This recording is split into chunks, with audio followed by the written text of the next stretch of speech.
از باغوج یک زن ساکن تاجیکستان مسافر پرواز استانبول یکاترینبورگ در فرودگاه کالتسوو کارمندان باجخانه و گمرک بیش از 40 کیلو مل‌های برندهای شناخته را پیدا و مصادره کردند. نشریه‌های محلی از جمله اورالسکی رابوچی و تاگیل لایف با تکیه باجخانه کالتسوو خبر دادند که این زن تاجیکستانی برای گذشتن از باجخانه از راهروی سبز استفاده برد. از راهروی سبز در فرودگاه تنها آنهایی میتوانند استفاده برند که با خود مال‌های واجب اعلامیه گمرکی ندارند. اما تفتیش باغوج این زن تاجیک نشان داد که او با خود از استانبول 10 جزدان یا سومکچه نو برندهای شناخته کریستیان دیور، پرادا و برندهای دیگر 60 کاستوم یعنی سر و لباس زنانه و کودکانه، کرپه نو پلید و دیگر پوشاک کودکانه در عموم 83 عدد مال‌های آرایشی و اندازه‌شان گوناگون را آورده است. خود این زن در بیاناتش ارزش عمومی بارش را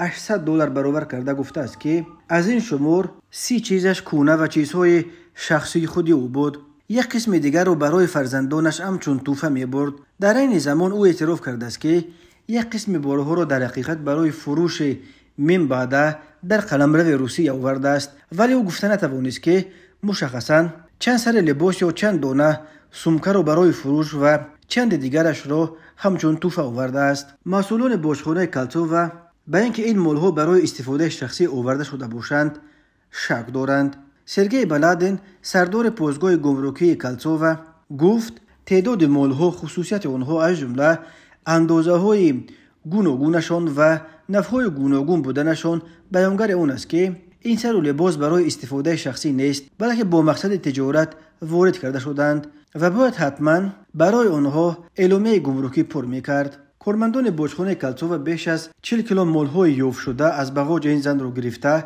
برای تشخیص فرستادند. در رابطه با این قضیه پرونده مأموری گشودند. به این زن برای پر نکردن اعلامیه گمرکی جریمه تعدیل می‌کند.